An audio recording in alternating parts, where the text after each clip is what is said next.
Gavin Newsom got up in front of a crowd of people in Atlanta, Georgia earlier this week and told them that he's no different than them. Sure, he might be a reptile wearing human skin, but he assured the crowd he's also stupid, just like the rest of you ignorant, dirty peasants. Newsom, doing his best attempt at jive talk, said, quote, "I ain't good at reading and all that book learning. I was too busy running the streets and hooping at the courts, ya feel?" End quote. It turned out that many people who heard Newsom's comments did not in fact feel. Famed black academic Cornel West came out and accused Newsom of white supremacist thinking. And Newsom did himself no favors when he told West to chill out and then attempted to moonwalk to prove that he was hip. Maybe prominent Democrats will learn from this and stop trying to code switch and pander in front of black audiences, but I doubt it. I'm Tyler Chrestman. Welcome to the Chrestman Conversation.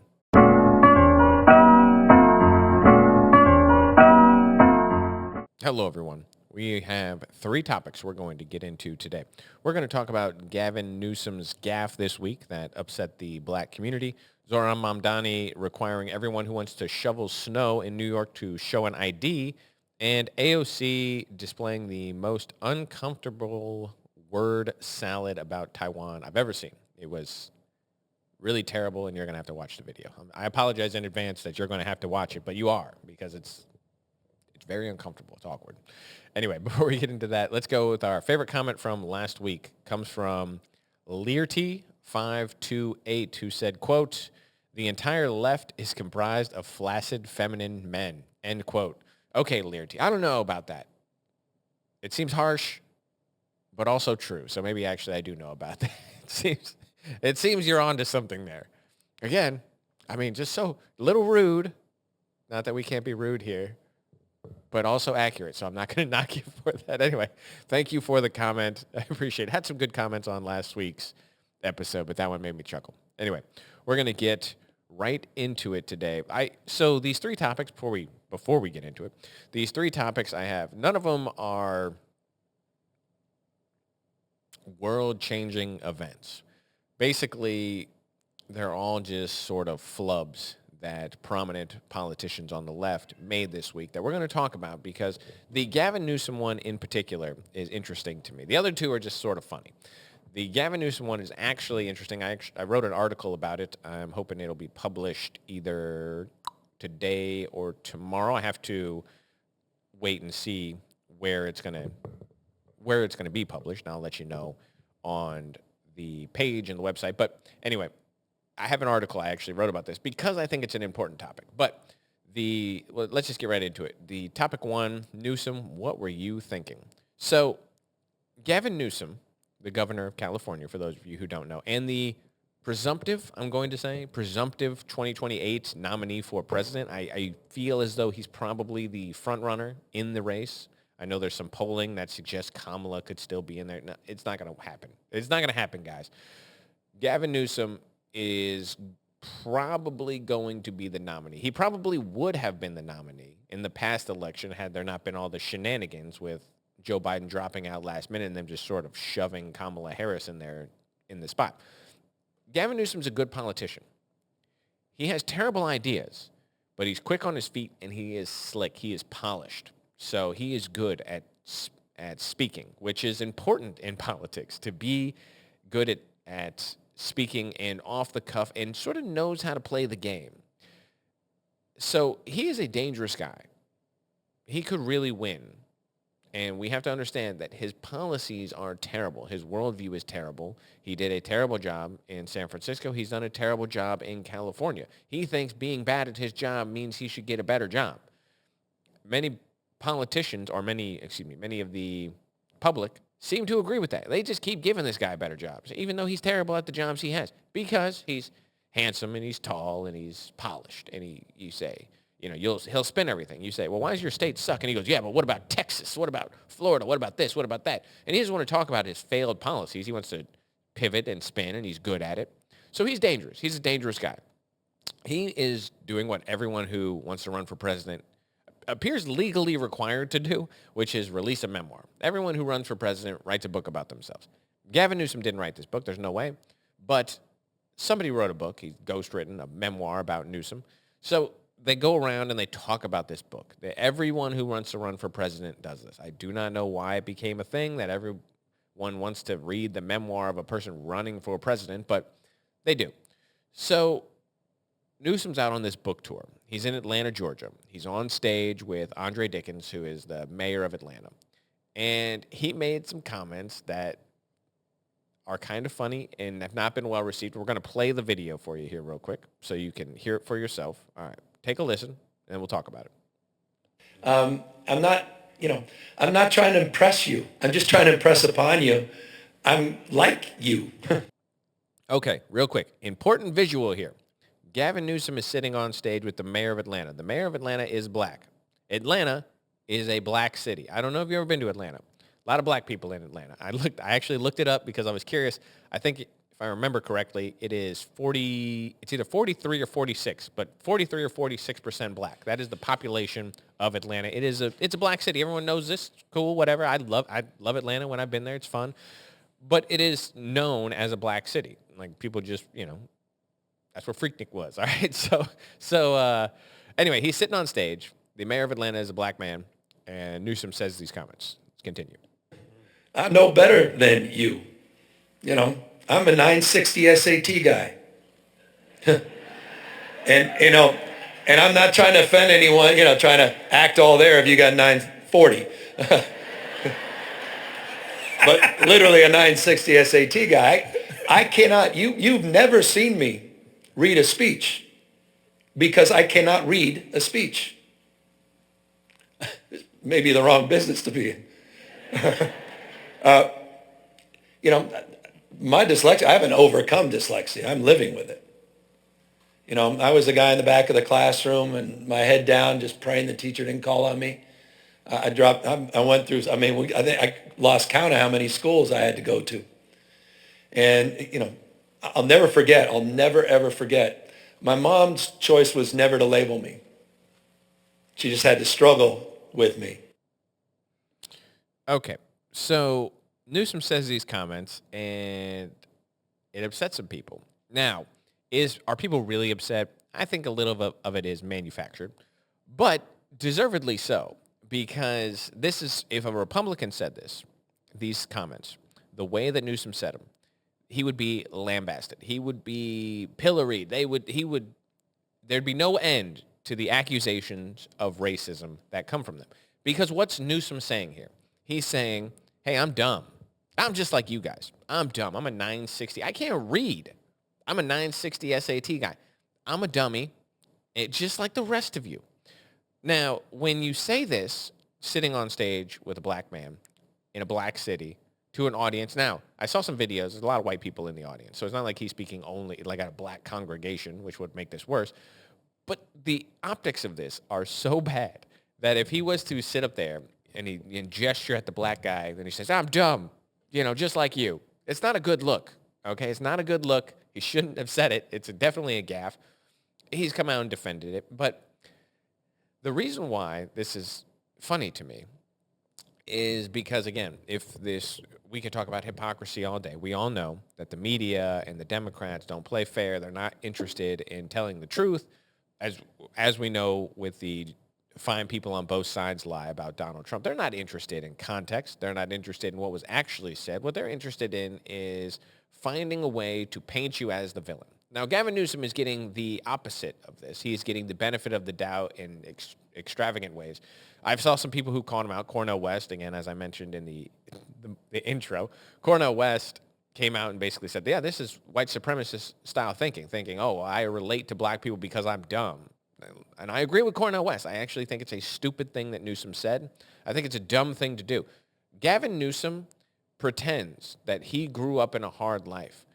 His father was, I believe, the accountant, or he worked for the Getty family, this billionaire family. He was good friends with them right out of college. This guy opens up a bunch of wineries and everything. Where was the struggle? He's like, I had to work in high school. I had to work a job in high school. Okay, so did I. So did a lot of people. I don't know, most people probably had some sort of a job in high school. Newsom likes to pretend that he grew up impoverished, as though they lived in they struggled. His mom had a job because his parents got divorced. Oh my. Okay. So what? He did not grow up poor, but he does this thing where he pretends. We all had to. I was eating man. The reason I said this in the intro is because he's literally talked about this, where he's like, I used to just spend all day at the basketball courts. We were eating mayonnaise sandwiches. We were out here struggling. No, you weren't, you liar. And so he does this thing, like he did at the event, where he basically just pretends, oh, well, I'm just like everybody else. Yeah, I didn't grow up extremely well off and basically get to do everything that I want in life and never really no hardship. I grew up just like you. We struggled. I have dyslexia. Okay, he probably does have dyslexia. It didn't seem to affect him at all. I noticed that you got into a really good school. I noticed that you somehow, despite your mediocre test scores, managed to graduate and then immediately went into business with a billionaire to open wineries. Again, most people right out of college don't just get to do that. You understand that, right? Most people work a job. You didn't work a job. You opened a winery with your billionaire buddy. What are we talking about? And so in his attempt to play the everyman, he basically offends a bunch of people because there are people who are legitimately upset about this. Now, do I think, again, some of it's manufactured? I think yes. Like this, for example. Do I think Gavin Newsom is a racist? No. I think he's an idiot. I really do. I don't think he's that smart. He says he's not that smart. I'm just agreeing with him. I'm not insulting him. I'm agreeing. I also think you're not that smart, Gavin Newsom. But why would we give him the benefit of the doubt? Why? Why would we do that? Again, if this was a Republican up there, if Donald Trump got up there and said, sitting on stage next to a black guy, no, I'm just like you. I did real bad on my tests, and I can't read either. You think we would hear the end of it? It would be played from now until his funeral every day, and then afterwards 2 times a day. After he died, people would be like, yeah, well, remember when Donald Trump said this really racist thing in Atlanta, a black city? And everyone would just say, oh, yeah, Donald Trump's a racist. So why do we give Newsom the benefit of the doubt? I think it's ridiculous. And I think that, again, we can just talk about hypocrisy all day because it's a never-ending thing with the Democratic Party and the corporate media. But it also, it doesn't do anything. We talk about hypocrisy, it doesn't change anything. Of course they're going to lie. Of course they're going to deflect and defend. That's what they do. The corporate press is just an arm of the Democratic Party at this point. That's why independent journalists and shows like this, I'm not a journalist, I would never claim that, but a show like this, they're important because actual people have a voice now and we're allowed to exercise it. It was sidestepping the legacy media. And so you get more information from more sources, which makes it more democratic, which in this case is a very good thing because having a monopoly on information is how you distort and corrupt people. It's, for example, why you'll have people in North Korea who actually believe that Kim Jong-un is a god or a demigod or that he hit 18 hole-in-ones the first time he played a round of golf. You have people who really legitimately believe that because they don't know any better, because they only have one source of news. They only have one source that comes from the government that tells you what they want. So when we see something like this, this probably never would have made the news. They're not going to just show it on all of these stations. They're forced to show it because it becomes this thing on social media where people like myself and other people, they talk about it and you're forced to respond to it. Whereas before this could just get swept under the rug. Now, again, they don't give the Republicans the benefit of the doubt that they're going to give Newsom, and that's just to be expected. But I do think what Cornel West touched on is somewhat accurate. And this is actually what the article I wrote is about, where there's this thing that happens, and it's been called since the early 2000s. It was coined, this phrase. Now, it's existed before that, but it was coined, I guess, in the early 2000s. It's called the soft bigotry of low expectations. It is one of my problems with the Democratic Party. And what this means is that you basically have a misguided sense of empathy when it comes to the black community. You see this from a lot of liberals. And the obvious cases, I'm going to list 2, but the obvious case is voter ID. Voter ID cracks me up. Because if you listen to people make arguments against voter ID, they sound, the illiberal left sounds the exact same as the extreme right. you'll say something like, hey, the majority of the black community supports voter ID. 76% of the black community says, yeah, voter ID makes sense. You'll get Democrats who come out there and say, black people don't know how to get an ID. And I sit there and say, well, what do you mean black people can't get an ID? It's harder for them. Why? Well, they just can't do it. They don't know how. And you go, well, that sounds kind of ridiculous. You're saying that black people aren't competent enough to figure out how to get an ID? Well, they don't have a birth certificate. Who? Who doesn't have a birth certificate? What are you talking about? If you ask a guy, here's where you get that horseshoe theory coming in. If you ask a guy on the right, hey, do you think black people are too stupid to get an ID? A racist person on the right would say, yeah, black people are stupid. They can't get an ID. And you get somebody on the left and they say, yeah, black people can't get an ID because they can't figure it out because racism. And you go, what? But you're saying the same thing. You're saying black people are incapable of getting an ID. It's the same opinion. You understand that, right? You come around to something like affirmative action. You ask a guy on the right, a racist jerk on the right, he says, yeah, black people are too dumb to get into college. You go on the left and they say, we have to lower the standards of the colleges because the black test scores aren't as good and it'd be good for black people to be able to get in. And you go, wait a minute, hold on. But you're kind of saying what he's saying and you're just, but I think black people are very capable of getting into college. I don't think we should relax the standards to help them. I feel like black people could actually get into college. I don't think we need to do that. And the people on the left say, no, we got to lower the standards because, black people just can't do it and we got to help them. And you go, well, hold on. But don't you think that's kind of racist? Don't you think what you're saying is actually worse? Like, oh, no, we just need to help them because they can't do it themselves. And I say, all right, well, that seems a little racist to me. You seem racist in a nice way, but still racist. Like, you understand? And so this bigotry of low expectations where you get white people who basically are saying racist things, but they're saying it so nice and empathetically. They're saying, hey, I feel for you and I want to help you and let me coddle you and let me create. And the black community, meanwhile, says, well, we don't need that. It reminds me of, and this is just coming to me now, there was this thing, I don't know, I guess people would still probably do it. I remember when I was in high school, they had these trips.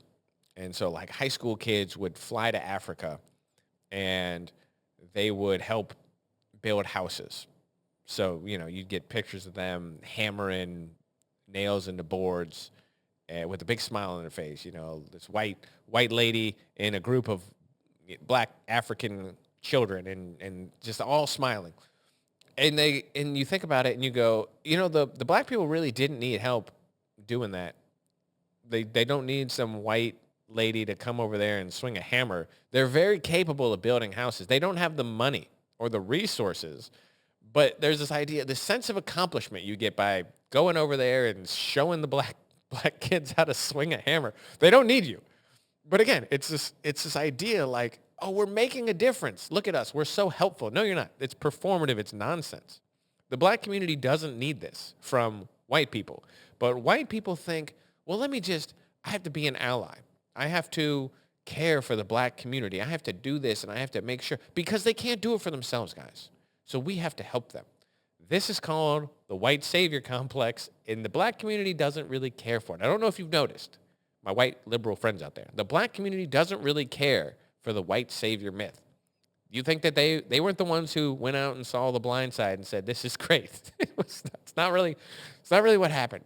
So I just think that this bigotry of low expectations, where you have well-meaning people who still are kind of racist in their thinking, a little prejudicial in their thinking, but who do it from a place of empathy and think that makes it okay. It's not okay. This is, again, you could point to 1,000 examples of this, but this sort of bigotry is just as insidious as overt white supremacist racism. And so when you get Gavin Newsom up there saying, I'm dumb, just like this black dude up here, that's what it is. He's like, I'm relatable. I was saying I'm just like him. Yeah, but you're saying you're like him because you are a dummy, because you got a 960 on your SATs. That's not a good score, people. Okay, it's fine. I mean, it's fine.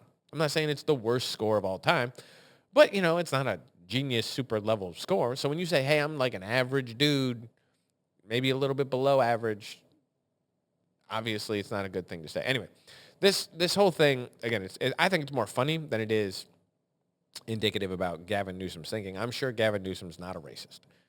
But it is funny to watch him have to defend himself because he's so used to everyone loving him. Gavin Newsom's such a progressive. He's such an ally. He's always talking about, you watch, there's a clip of,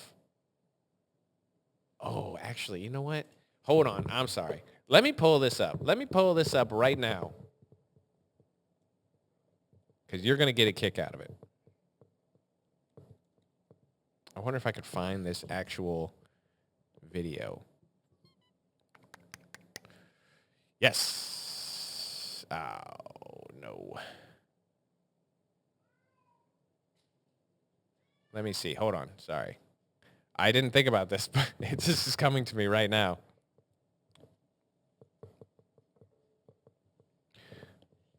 Come on. Where is it at? Show me what I want. Maybe I won't be able to find it without comment. All these videos on here have commentary. I was just thinking back of this. There's a video of Adam Carolla had Gavin Newsom on his show years ago, and he was basically talking about voter ID. And let me see if this video, there's a video here. Oh, it's actually from the Rubin Report, but it probably has commentary on it. Anyway, he had Gavin Newsom. Adam Carolla had Gavin Newsom on his podcast years ago, and he was asking him about voter ID, and he basically did what's wrong with them? Why do... this is video. Here we go. We're just going to... here it is. We do have it. Now, this might not be the best quality, but we'll give it a try. Here, listen to this.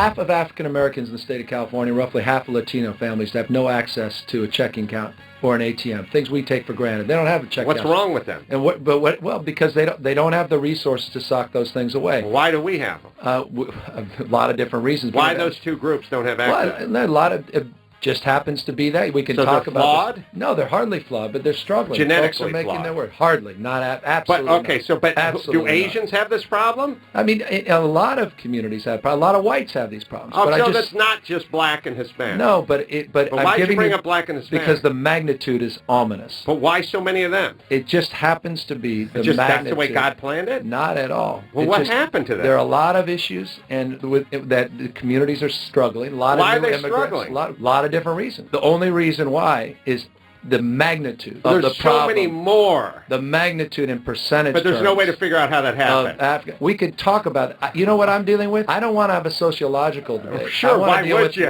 No, here's why. Why would you want to do that? Because the person from the Times wouldn't write good things about you if you did that. No, that's not the case, because I want to deal with reality. No. You want to deal with reality. I want to deal with the reality of people is. that are struggling. People are suffering. I want to deal with the problems in Why a pragmatic are they way. struggling I and don't want suffering? an idea. We can hold hands and surmise about all these underlying reasons. I don't want to do that. I want to know why they're struggling. Why are they struggling? A lot of folks are struggling because they can't find Why jobs. blacks and because Hispanics? they're working. Why blacks and Hispanics? Across the board, all Why? socioeconomic. Okay, so everybody. Everybody's struggling. So Asians are suffering just as much as blacks. The face of welfare is not an African American family. So it's Asian, Jewish, it's all of them. Caucasian. It's Okay, a lot of so folks we're all in society. struggling. A lot of folks are struggling. Okay. Unbelievably good. See, this is what I'm talking about when I was talking about, and again, this is a little bit of a diversion, but this is what I'm talking about when I mean Gavin Newsom is slick. Adam Carolla is great in this clip because Gavin Newsom brings up black and Hispanics. They don't have access to a checking account, and he won't let it go. Well, why? Why don't they? Why those? Well, what are you saying? How do we fix it? What is that? Why are they struggling? And he won't say the reasons why they're struggling, because if you talk about problems within the black community, the Times won't write good things about you, because the problems from the black community are not actually racism. I know we think that. Gavin Newsom probably thinks that a little bit, but it is funny to watch him struggle. Anyway, a little bit of a diversion. We're going to get off topic. He's not a racist. He's just not very bright. Anyway, let's talk about this. We talked about this way too long, so let's talk about topic two. Topic two, Mamdani the hypocrite. Mamdani the hypocrite. So it's a funny story. Not funny, haha. Well, this first part's not funny, haha. There was a blizzard in New York. this last blizzard, it killed 20 people, 20 homeless people, I think, died on the street. Terrible, not great. They're getting ready to have another round of snow. This is bad for New York City. And so New York City came up with this program. I guess it's a long existing program, but they activated it for emergency shovelers. So you can come, you can apply. I think it's the Works Department. I can't remember exactly what department it is under in New York City. But basically, you get to go. You can make some money shoveling snow and helping the city. So you can come, you show up with your shovel and some stuff, and you get a job, and it's great. Hey, it's a great program because it gets citizens involved to help in this catastrophe. Great. Well, it's interesting, though, because Mamdani has some requirements in place to be part of this program. So what are the requirements? You have to be 18 years or older. Okay, fine. So no kids out there shoveling. You have to be able to perform heavy physical labor. That makes sense. I don't know if you ever shoveled snow. It's hard work. A lot of heart attacks actually happen because of this. So what you'll get is people who don't exercise regularly, they go out and shovel snow and they drop dead in their driveway. I've seen it a couple times in my life. And so you got to be able to perform heavy physical labor. Makes sense to me. Here's the interesting part. You have to bring 2 1.5-inch photos of yourself and then 2 original forms of ID and a social security card. Hold on. Whoa. Wait a minute. So you need to bring 2 pictures, 2 forms of ID, and your social security card. Think about that for a second. What is that? Like, I don't know. I guess technically you could say it's almost 5 forms of ID you have to bring just to shovel snow in New York. Now, I have been reliably informed that somehow ID is racist. I haven't exactly figured it out why that's the case yet. I've tried my best. We talked about it a little bit earlier. But I've been informed it's racist. So I want to know why the mayor of New York is so racist that he requires 5 forms of ID to shovel snow in New York. He told me. I didn't tell him. He told me that voter ID, for example, is racist. Why is it not racist when I want to shovel snow if I have to show 5 forms of ID? Now, he'll say, hey, whoa, it's because there's federal regulations in place. This is the law. The law of the land says we have to have 5 forms of ID so we can comply with federal law, so we can cut checks for all these workers. It's just the law, guys. Okay, so if it's the law, it's not racist. Is that right? Because if we pass the law, for example, the SAVE Act in Congress that said voter ID is mandatory, would it not be racist then? Because I understand. You're saying, oh, it's just a law, so, it's not a big deal. We're just following the law. So if we pass a law that says voter ID is the law, is that fine? Because I don't think that that's how the law works. The law is not a moral teacher. Slavery was legal in the United States. I wouldn't have said it's moral even back then. Now, if you were born back then, you probably would have thought it was moral because you grow up in a system. It's like a fish knowing what water is. They don't know. When you swim in the system, you don't understand the system. So, but we can look back on it and say, well, obviously the law was immoral when slavery was legal. Jim Crow was legal. That's obviously immoral. So the law is not the moral arbiter of what's good and bad. So Mamdani has to explain himself. Oh, you're just following the law. Well, is the law racist? Would you tell me that? He seems to want to sidestep this question. Obviously, he's got other things on his mind. There's a blizzard. We hope everyone in New York is safe and secure. But at the same time, you have to explain why it's okay to force people to show you an ID to shovel snow. But when I say you should have to show an ID to cast a vote, all of a sudden it's racial. It doesn't make any sense. It's hypocritical. It's obviously a good idea to secure according to Democrats, I was reliably informed that democracy is the most sacred thing in the entire world, and we have to protect it, and Donald Trump's a threat to democracy, and blah, blah, blah. You know what I think is a threat to democracy? Unsecured elections. I think those are a threat to democracy. And I think, even if you agree, even if you say, and maybe let's say I agree, that voter fraud is not a big problem. Hey, you know what? I agree. All right, fine. It's not a big problem. So it shouldn't be a problem to implement voter ID.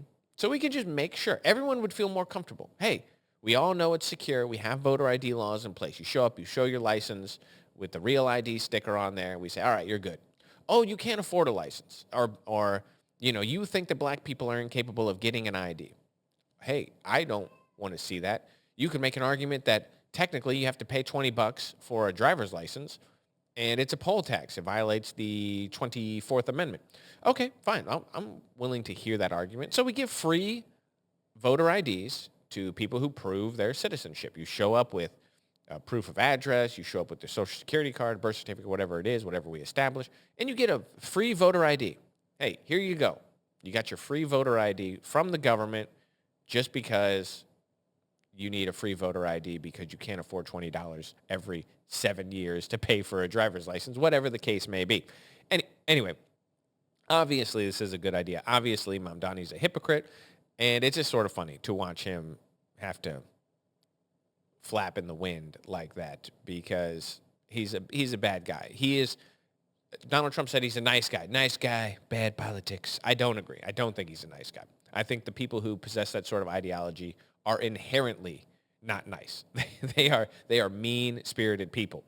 They are the politics of grievance, which grievance politics are always lead to horrible things. When the people who want to upset the system actually get in charge of the system, utopia does not follow. Look at anywhere there's been a revolution. You could look at France, look at Russian, whatever revolution you want to look at, with the exception of America, number one, baby. But you look at the revolutions that came before that the Americans learned from. We learned from the French Revolution. We learned from the Russian Revolution. Yes, we did. But you look at these other places where they overthrew governments and attempted to do something different, tragedy follows. So look at the Maoist revolution. Is that where you want 100 million people dead in China? I don't want that. Mamdani, though, he thinks they could do it better. Hey, if we just overthrew the system and put him in charge, I'm sure it wouldn't end in a whole bunch of people dying, except that the first blizzard in New York, 20 homeless people froze on the streets because he couldn't figure it out. So that's just, day one stuff. Anyway, let's move on. We are going to go to my favorite topic of the three. My favorite topic, it's a brief one, but it's always great because we don't talk about AOC as much. So topic 3, AOC, the dummy. I've known this forever. You should have known this forever. AOC is,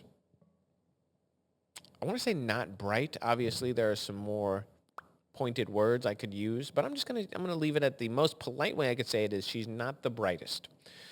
We've known this forever. She has always been an empty suit, just a face, nothing behind the curtains. Yeah. So she doesn't know what she's talking about. She never has. And there's a video I want to show you because it's hilarious. Let me find it. Oh, shoot. Okay. I believe this is I didn't have it pulled up to the right spot. Here we go. I think this is the right spot. The U.S. actually... Here we go. Oh, it is. Perfect. Okay. And to all of you, and Congressman, I'll start with you, would and should the U.S. actually commit U.S. troops to defend Taiwan if China were to move? Okay. Would the U.S. commit troops if China were to move to invade to Taiwan?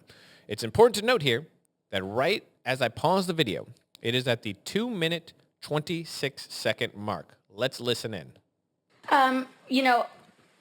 I think that this is such a, I think that this is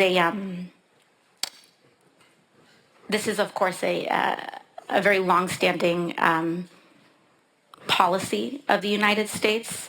And I think what we are hoping for is that we want to make sure that we never get to that point, and we want to make sure that we are moving in all of our economic research and our global positions to avoid any such confrontation and for that question to even arise. Ambassador? Well, I mean, obviously. Okay. Okay. So we're currently at 3 minutes and 7 seconds there. So you do the math on that. She knows nothing about this topic, and she has no answer. What was that? What did she say? Well,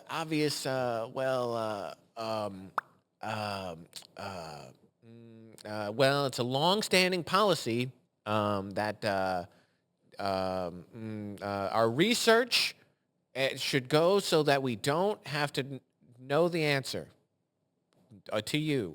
What are you saying? What does that mean? It means nothing. It is a completely empty, nothing burger of an answer. You have nothing there. There's no meat. I open it up. She gave me a lettuce sandwich. There's nothing there that makes any sense. This is an obvious answer. And it's a complicated question. Don't get me wrong. Our policy towards Taiwan is complicated, but it is complicated by design. You're in Congress. She is thinking about running for president. I don't know if she's going to do it, but she wants to be the president. Make no mistake about it. That's what she wants. She doesn't know the answer to this question. She has no idea what's going on. She really has no idea what to say. She has to sit there in front of these people in Munich and make a fool of herself. Watch this. I'm going to demonstrate something for you right now. Tyler, do you think, should the U.S. commit troops to Taiwan if China were to invade? That's an interesting question. It's a long-standing policy of the United States. We have something that we practice called strategic ambiguity. And what that means is we have let China know that we are going to defend Taiwan, but we're not going to say exactly what the extent of that is. If you ask me personally, in my personal capacity, I would say yes, we defend Taiwan full force. That is my opinion. I do not know if the U.S. would follow that policy, but that is my opinion. My opinion is Taiwan is important enough that it should be defended with U.S. force, and we should let China know that. This is a red line. If you try and take Taiwan, we will fight you. And I think that they wouldn't do it if they knew that. I actually think our policy of strategic ambiguity is a bad thing because I think it incentivizes China to look at Taiwan as if it's a piece of territory they can gobble up. And we should let them know, actually, you know what? Taiwan belongs to the U.S. Good luck taking it from us. That's an answer. I'm not saying you have to agree with that answer. You might think I'm a fool for saying we should defend Taiwan with the muscular force of America. That's fine. I don't care if you agree with me or not. The point is, AOC doesn't know the answer. She doesn't know what she thinks. And she doesn't know what she thinks because no one has told her what to think. Because this is what she's always done. Make no mistake about it. I have another clip here I want to show. This was always one of my absolute favorites.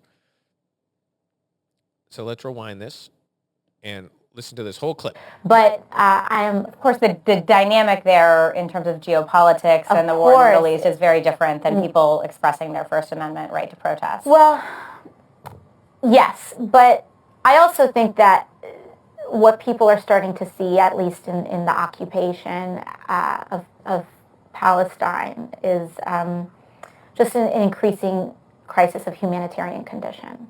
And that to me is just where I tend to come from on this issue. You use the term the occupation of Palestine. What did you mean by that? I think what I meant is like the settlements that are increasing in some of these areas and places where Palestinians are experiencing difficulty in access to their housing and homes. Do you think you can expand on that? Yeah, I mean, I think I'd also just, I am not the expert on geopolitics on this issue. Okay. Hello. Playing extra videos. Okay. So I have always, now I don't remember exactly what year that was, but I always loved that clip because here's what AOC does. And let me say something. This is what I believe Candace Owens does as well. So you have someone on the left, someone on the right. I think AOC has read the Cliff Notes of many things. She gets told by people what to say. She knows the talking points. She doesn't understand the issues underneath them. This is what I've always believed about her. I always said that about Candace Owens on the right. I do not care for Candace Owens and never have. I always thought she seemed like the kind of person who skimmed the material and is just charismatic enough to make it work. That's AOC. She doesn't know what she's talking about. She says here in this clip, this old clip, well, you know, I think that the occupation of Palestine is a bad thing, and the humanitarian crisis caused by the dirty Jews is bad. I'm paraphrasing, obviously. But, you know, she basically says the occupation of Palestine is a bad thing. The interviewer asks her, what do you mean by that? Well, I don't know. There's the settlements. I've heard the word settlements. There's settlements there, and I think Palestinians they don't have access to their housing, maybe. Something like that. Is that right? And then she says, what do you want to expand on that? She says, oh, Jesus, no. I don't know anything. Don't ask me. I'm not the expert here.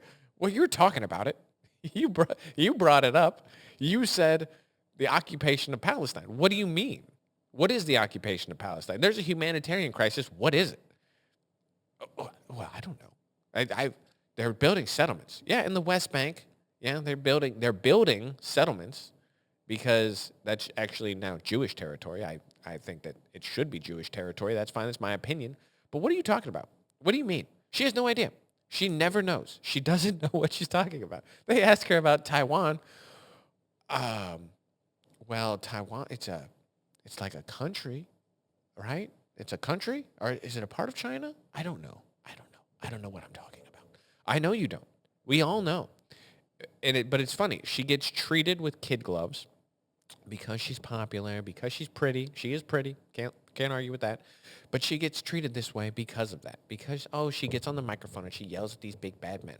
Tom Homan, you're me. What crimes do the illegal immigrants commit? And then he says, well, they violate this federal law. She goes, well, that's not a crime. Misdemeanors aren't crimes.